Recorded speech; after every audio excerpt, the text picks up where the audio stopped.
चलिए दोस्तों, तो आज हम बात करते हैं कुछ प्रैक्टिकल क्वेश्चंस के बारे में। इससे पहले की वीडियोस में हम लोगों ने एक इंडिविजुअल का रेसिडेंशियल स्टेटस कैसे डिटरमाइन करना है वो जान लिया है, और क्या क्या एक्सेप्शंस है individual residential status find out करने के लिए, और डीम्ड टू बी रेसिडेंट किसे माना जाता है। तो ये सारी जो बातें हैं हम लोगों ने पिछले वीडियोस में कवर कर लिए हैं और जान ली है।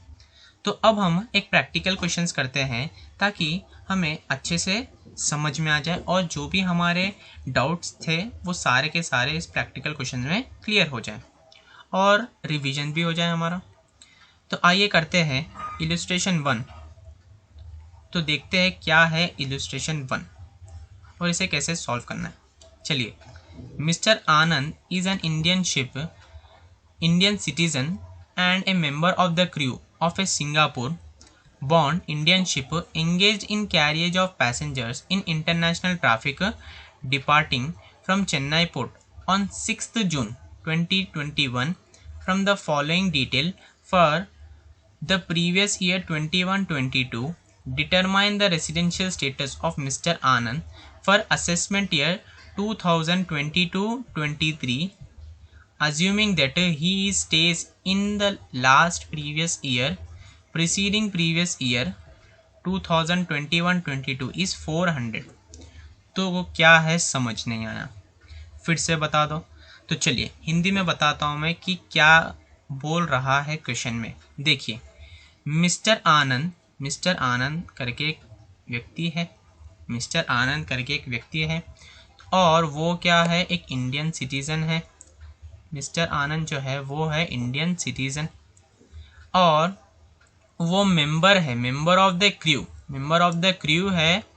वो भी किसका, इंडियन शिप का क्रू मेंबर है। याद आ रहा है कुछ कुछ हम लोगों ने एक्सेप्शन के केस में पढ़ा था कि अगर कोई व्यक्ति इंडियन सिटीज़न हो और इंडियन शिप का क्रू मेंबर हो तो उसके लिए सिर्फ एक ही बेसिक कंडीशन होती है। जो दूसरी एक बेसिक कंडीशन होती है 60 डेज और मोर और प्लस 365 डेज और मोर during the preceding previous year. तो ऐसे कुछ एक्सेप्शन था। तो अगर इंडियन शिप के क्रू मेंबर का कोई व्यक्ति हो और वो व्यक्ति इंडियन सिटीज़न हो तो उसके लिए सिर्फ वन कंडीशन ही सेटिस्फाई करना होगा। उसे सिर्फ वन कंडीशन ही लगेगी और वो वन कंडीशन ही उसे सेटिस्फाई करना होगा। तभी अगर वो सेटिस्फाई कर लेता है तो हमें उसे रेसिडेंट मान लेंगे। तो दूसरी जो कंडीशन रहेगी वो कंडीशन इसके लिए इररिलेवेंट हो जाएगी। समझ में आया? तो 182 डेज़ का कंडीशन, तो इसके लिए कंडीशन क्या रहेंगी। पहले तो अगर मिस्टर आनंद इंडिया के लिए रेसिडेंट बनना चाहेंगे तो उन्हें एक कंडीशन सेटिस्फाई करनी होगी। वो कौन सी कंडीशन, वो जो है प्रीवियस ईयर में 182 डेज या फिर उससे और मोर 182 डेज और मोर 182 डेज या फिर उससे ज़्यादा दिन तक रहना होगा। क्योंकि ये इंडियन सिटीज़न है और इंडियन शिप के क्रू मेंबर है, इसके लिए इन्हें सिर्फ ये एक ही कंडीशन है। एक्सेप्शंस में मैंने पढ़ाई थी ये बात।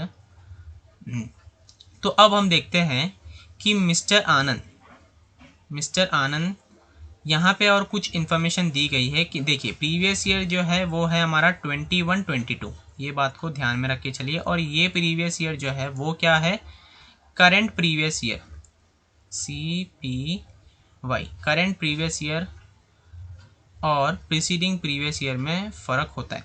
देखिए, तो करंट प्रीवियस ईयर कौन सा है, करंट प्रीवियस ईयर 21-22 है। समझ में आ? और इसके बाद के जो प्रीसीडिंग 4 प्रीवियस ईयर्स है, चलिए मैं आपको यहाँ पर समझाता हूँ। देखिए, करंट प्रीवियस ईयर क्या है हमारा, करंट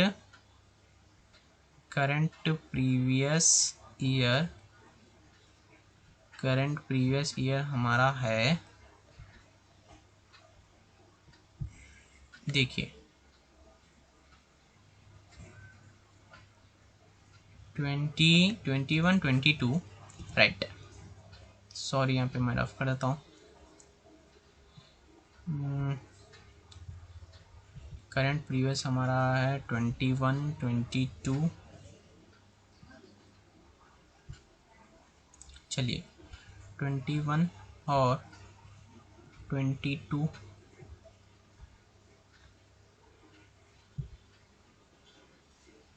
और इसके बाद के जो 4 प्रीसीडिंग प्रीवियस ईयर्स है, इसको छोड़ के जो बाकी के 4 साल आएंगे, जैसा कि देखिए 20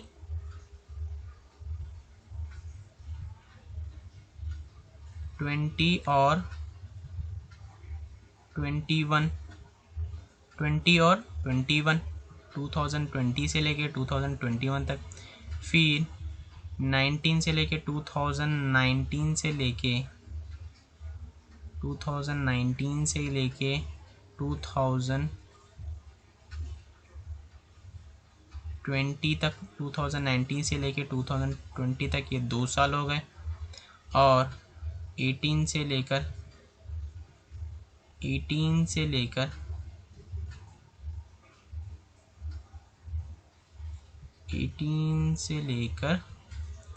कितना 19 तक लेकर 18 से लेकर 19 तक, ये तीसरा हो गया। और लास्ट हमारा है 17 से लेकर 18 तक।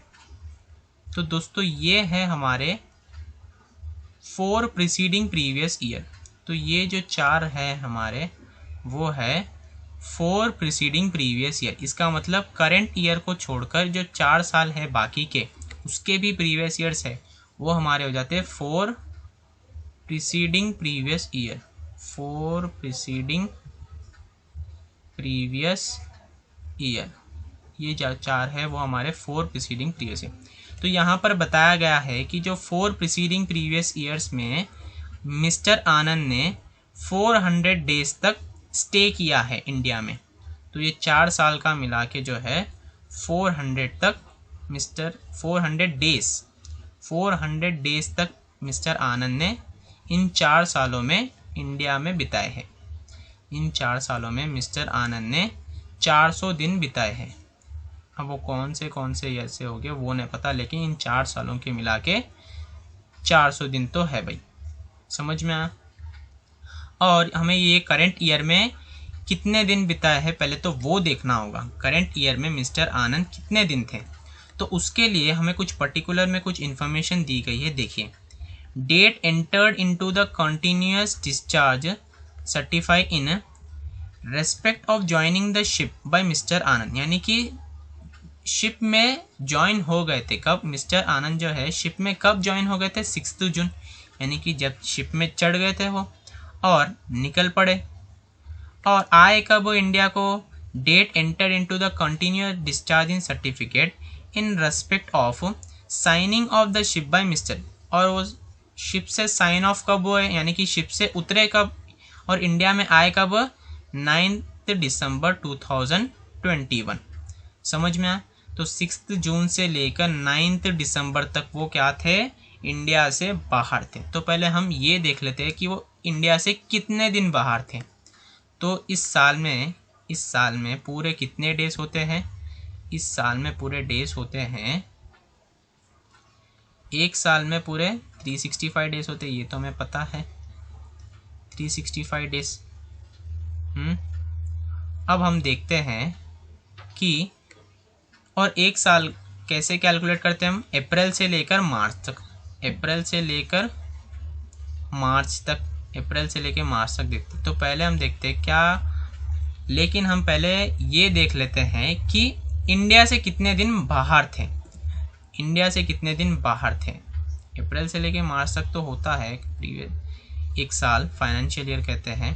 पहले हम मिस्टर आनंद का ये स्टेटस देख लेते हैं कि वो इंडिया से कितने दिन बाहर थे, फिर बाद में हम उतने दिन 365 डेज से माइनस कर देंगे तो हमें ऑटोमेटिकली पता चल जाएगा कि वो इंडिया में कितने दिन थे। तो चलिए देखते हैं जून से लेकर दिसंबर। तो जून को वो गए थे, जून कब गए थे भाई, 6 जून, यानी कि 6 जून से लेकर 31 तक हमें काउंट करना होगा, 6, 7, 8, ऐसा 31 तक जाना होगा तो कितने दिन हो गए? सिंपल है, जून के महीने में कितने डेज होते हैं? 30 डेज। तो 30 डेज में से आप 5 निकाल दो तो आपका आ जाएगा यहाँ पर 25 डेज। 25 डेज। अब देखते हैं जुलाई में, चलिए जुलाई में देखते हैं कि वो जुलाई में कितने डेज थे। JY लिख देता हूँ यहाँ पे ताकि कन्फ्यूजन ना हो। चलिए जुलाई में कितने? तो जुलाई में तो भाई पूरे डेज थे वो, यानी कि जितना जुलाई का मंथ कितना था, जुलाई का मंथ जो है 31 डेज का मंथ होता है, तो पूरे 31 डेज थे।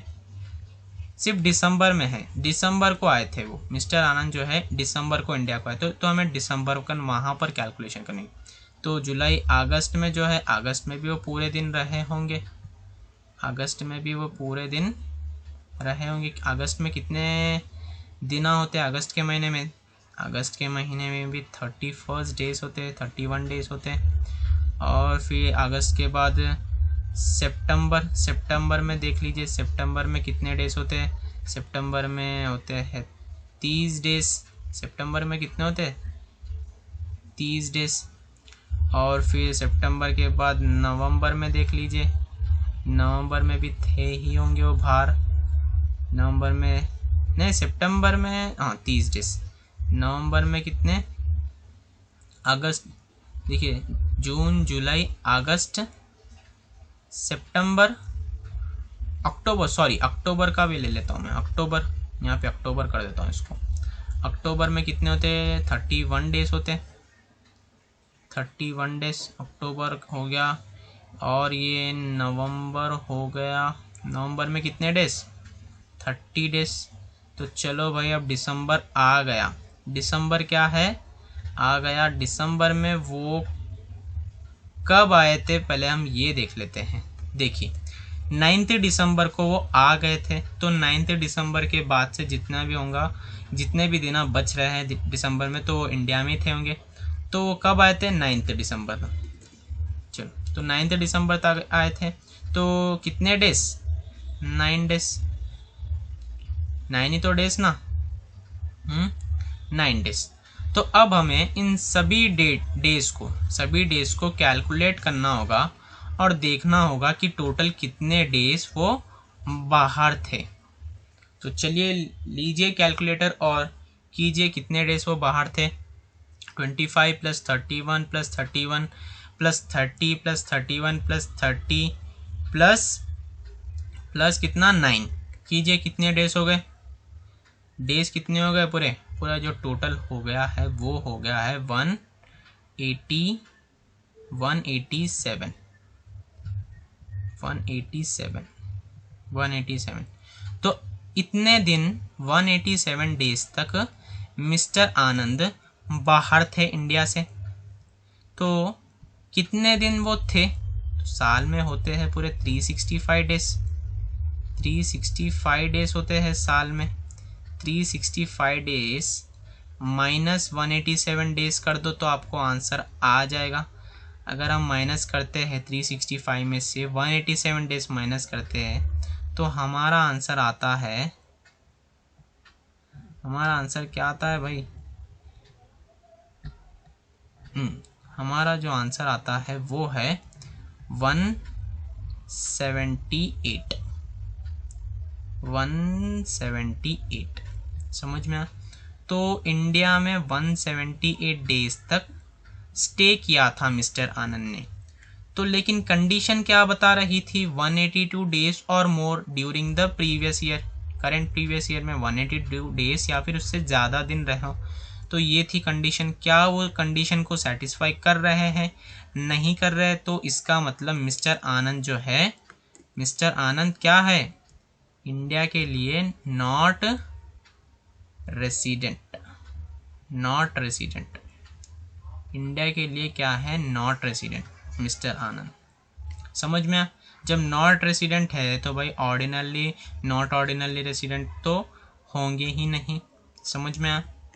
देख लीजिए सॉल्यूशन में भी यही लिखा गया है, सारी की सारी चीज़ें देख लीजिए। हम लोगों ने कंपटीशन किया था 25 डेज, 31, 30, फिर इसमें से 35 डेज में से हमें कितने दिन वो नहीं थे वो माइनस किया था। समझ में आया? तब हमें पता चला कि वो 178 डेज जो थे इंडिया में थे, इसका मतलब समझ में आया। तो वो थे, बन गए हमारे मिस्टर आनंद जो है इंडिया के लिए नॉन रेसिडेंट बन गए हैं। समझ में आया? तो चलिए इसी तरह से अब हम एक दूसरा क्वेश्चन कर लेते हैं। दूसरा क्वेश्चन क्या है, देखिए, Brett Lee an Australian cricket player visit India for 100 days in every financial year. This has been his practice for past 10 financial year. तो ब्रेटली नाम का एक ऑस्ट्रेलियन क्रिकेट प्लेयर इंडिया को विजिट करता है। इंडिया को विजिट करता है, वो भी कब? एवरी फाइनेंशियल ईयर, यानी कि हर साल वो इंडिया को विजिट करता है और इंडिया में वो 100 डेज तक रह कर जाता है। यानी कि इंडिया में वो 100 डेज तक स्टे करता है और एवरी फाइनेंशियल ईयर, ऐसा कब तक? 10 फाइनेंशियल ईयर्स तक वो स्टे कर रहा था, वो भी कितने दिन? 100 डेज तक। तो अब हमें देखना है कि क्या ये रेसिडेंट है। देखिए फर्स्ट केस हमें क्या बता रहा है, case A, find out his residential status for pre assessment year 22-23। तो हमें यहाँ पर असेसमेंट ईयर दिया गया है। असेसमेंट ईयर कितना है? 22-23। तो इसका प्रीवियस ईयर क्या होगा? इसका प्रीवियस ईयर होगा 21,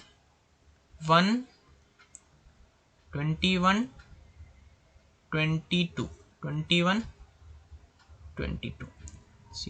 सीधा नहीं आ रहा है, 21-22। इसका प्रीवियस ईयर क्या होगा? 21-22। ये क्या होगा? हमारा करंट प्रीवियस ईयर।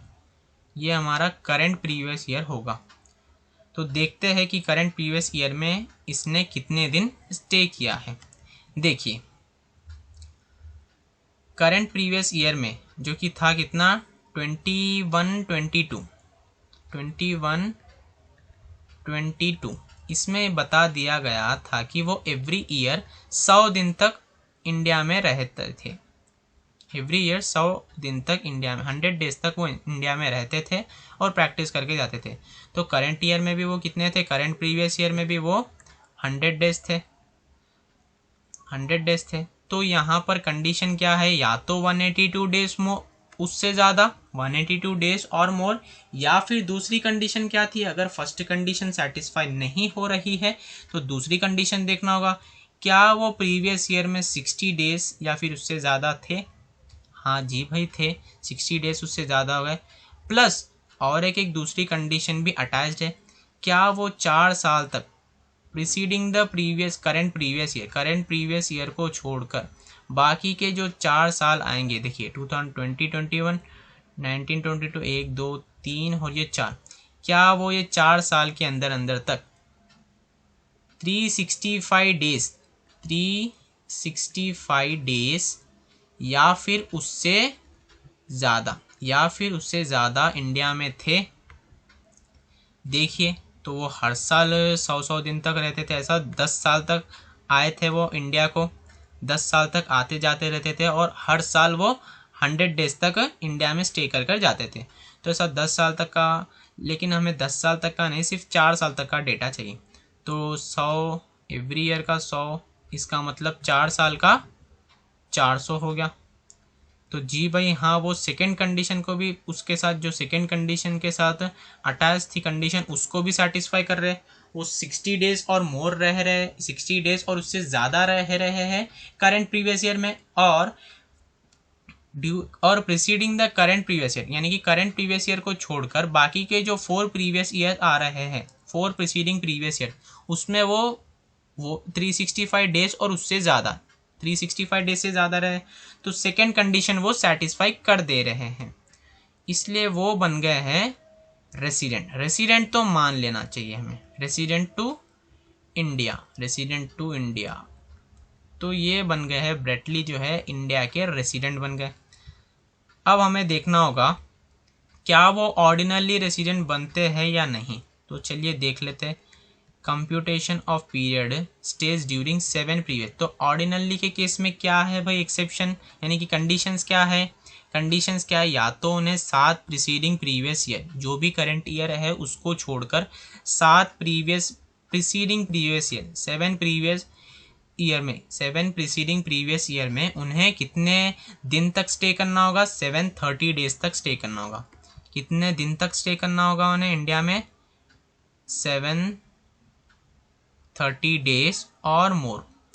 और या फिर ये कंडीशन सेटिस्फाई करनी होगी और 10 साल में 10 प्रीसीडिंग प्रीवियस ईयर यानी कि करंट प्रीवियस ईयर को छोड़कर 10 ईयर्स जो भी आ रहे हैं उसके ऊपर के, उसमें उन्हें उन 10 सालों में उन्हें कितने मिनिमम 2 ईयर्स तक 2 ईयर्स या फिर उससे ज़्यादा 2 ईयर्स या फिर उससे ज़्यादा स्टे करना होगा। समझ में आया? ये दो कंडीशंस को वो जब सेटिस्फाई करते हैं तो बनते हैं वो रेसिडेंट और ऑर्डिनरी रेसिडेंट। तो आइए देखते हैं। देखिए, तो ये जो 10 साल का जो डेटा है मैंने ले लिया है, तो एवरी ईयर वो 100 दिन तक रह रहे थे एवरी ईयर। तो 10 साल तक, तो 7 साल तक, पहले हम 7 साल तक का देख लेते हैं। तो 7 साल तक वो कितने हो गए? 700 दिन हो गए। क्या कंडीशन सेटिस्फाई हो रही है? नहीं। 730 डेज और मोर लिखा गया है कंडीशन में, तो यहाँ पर सिर्फ वो 700 दिन ही रह रहे, 700 दिन स्टे कर रहे 7 प्रीसीडिंग ईयर्स में। वो 7 प्रीसीडिंग प्रीवियस ईयर में वो कितने दिन स्टे कर रहे हैं? सिर्फ 700 डेज। बल्कि कंडीशन में जब क्या था? 730 डेज और मोर।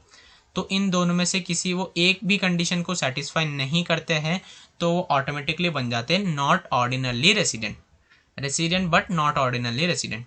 तो ब्रेटली जो है यहाँ पर फर्स्ट केस में RO ऑर्डिनरी बट RNOR यानी कि ordinary but not resident, resident but not ordinary resident, resident but not ordinary resident. अब सेकेंड केस देखते हैं।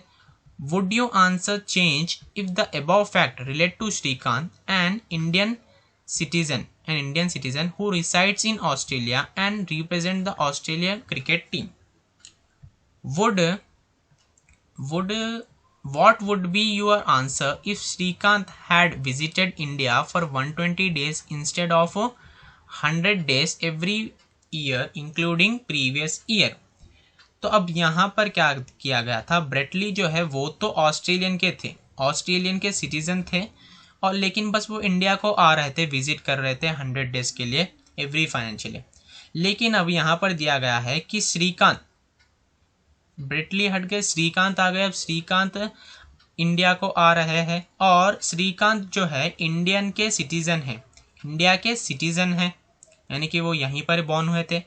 तो श्रीकांत जो है इंडियन के सिटीज़न है, इंडिया के सिटीज़न है, और वो ऑस्ट्रेलिया से यहाँ पर आ रहे हैं। रहते तो वो ऑस्ट्रेलिया में, लेकिन ऑस्ट्रेलिया से वो इंडिया को विजिट कर रहे हैं, ऑस्ट्रेलिया से इंडिया को विजिट कर रहे हैं, और वो इंडियन सिटीज़न भी है। वो भी ऑस्ट्रेलियन क्रिकेट टीम के साथ ही आए हैं रिप्रेजेंट करने। अब यहाँ पर देखिए, श्रीकांत जो है इंडिया को 120 डेज और मोर, 120 डेज और 120 डेज है बस, और मोर नहीं लिखा गया, सिर्फ 120 डेज तक स्टे कर रहे हैं इंस्टेड ऑफ 100 डेज। वहाँ पर ब्रेटली जो है वो कितने डेज तक स्टे कर रहा था? 100 डेज तक। यहाँ पर श्रीकांत कितने डेज तक स्टे कर रहा है? 120 डेज। अब हमें श्रीकांत का रेसिडेंशियल स्टेटस फाइंड आउट करना होगा। श्रीकांत कौन है? एक ऑस्ट्रेलियन क्रिकेट टीम के, वो भी एक क्या है, टीम के प्लेयर ही है, और वो क्या है, इंडियन सिटीज़न है, इंडियन सिटीज़न है, लेकिन रहते हैं वो ऑस्ट्रेलिया में, बिलोंग करते हैं ऑस्ट्रेलिया में, यानी कि रहते हैं ऑस्ट्रेलिया में, लेकिन है तो इंडियन सिटीज़न ही, और वो इंडिया को विजिट करने आ रहे हैं। तो इसकी जो केस में, इस केस में हम लोगों ने एक्सेप्शन देखा था एक। क्या एक्सेप्शन देखा था वो? कि अगर कोई इंडियन सिटीज़न हो, कोई इंडियन सिटीज़न हो और इंडिया को विजिट, इंडियन सिटीज़न या फिर पर्सन ऑफ इंडियन ओरिजिन, ऐसा मैंने कहा था। देखिए बता देता हूँ मैं। अगर कोई इंडियन सिटीज़न हो या फिर पर्सन ऑफ इंडियन ओरिजिन हो, देखिए कहाँ गया वो, कहाँ गया, एक मिनट। देखिए, अगर कोई इंडियन सिटीज़न हो, यहाँ के केस में इंडियन सिटीज़न हो या फिर पर्सन ऑफ, देखिए यहाँ पे देखिए, अगर कोई इंडियन सिटीजन हो या फिर पर्सन ऑफ इंडियन ओरिजिन हो।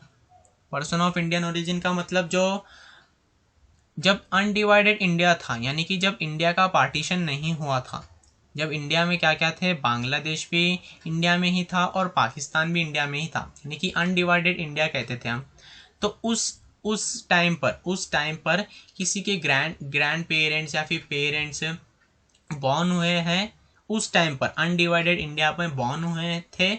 और अब जब पार्टीशन हो गया है इंडिया का, अब यानी कि इंडिया डिवाइड हो गया है, पाकिस्तान अलग हो गया है, बांग्लादेश अलग हो गया है, तो ऐसे में जो पर्सन अनडिवाइडेड इंडिया में पैदा हुए थे, जिसके ग्रैंड पेरेंट्स रहो या फिर पेरेंट्स रहो, और उनके सन्स जो है या फिर वही लोग जो है इंडिया को विजिट करने आ रहे हैं, तो उन्हें हम कहते हैं पर्सन ऑफ इंडियन ओरिजिन। समझ में आया? उन्हें हम कहते हैं person of Indian origin.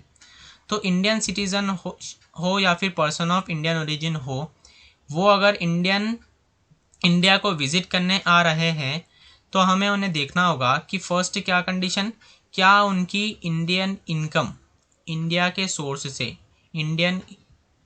India से क्या वो 15 लाख तक कमा रहे हैं, यानी कि उनकी जो भी इनकम है इंडिया से अक्रू एंड अराइज हो रही है, कितनी, 15 लाख को एक्सीड कर रही है उनकी इनकम, 15 लाख की फिर 15 लाख से ज़्यादा, 15 लाख को एक्सीड कर रही है उनकी कितनी, कौन सी income, Indian income, foreign income नहीं भाई, सिर्फ इंडियन इनकम को ही देख रहे हैं हम यहाँ पे।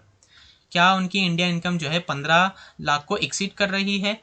हाँ, अगर एक्सीड कर रही तो ये कंडीशन हो गया फुलफिल। अब दूसरा कंडीशन देख लेते हैं। दूसरा कंडीशन क्या है, क्या वो करंट प्रीवियस ईयर में 120 डेज या फिर उससे ज़्यादा थे ड्यूरिंग द प्रीवियस ईयर, और 365 डेज या फिर उससे ज़्यादा थे कब, 4 प्रीसीडिंग प्रीवियस ईयर में, यानी कि करंट प्रीवियस ईयर को छोड़कर बाकी के जो 4 प्रीवियस ईयर थे उससे ज़्यादा थे या नहीं, वो देखना होगा। अगर ये 3 कंडीशंस वो सेटिस्फाई करते हैं तो हम उन्हें क्या, रेसिडेंट मान लेंगे, resident but not ordinary resident मान लेंगे। समझ में आया? तो चलिए देखते हैं क्या ये कंडीशंस फुलफिल हो रही है। लेकिन हमें इतना ही दिया गया है 120 डेज। तो चलिए देख लेते हैं 120 डेज और मोर। तो एवरी ईयर वो भी 10 साल तक आते थे होंगे 120 डेज तक। तो फर्स्ट की जो कंडीशन है वो तो फुलफिल हो गई, यानी कि देखिए फर्स्ट ईयर में वो कितने दिन थे होंगे, 120 डेज तो थे होंगे ना श्रीकांत, 120 डेज या फिर उससे ज़्यादा, तो फर्स्ट का हो गया।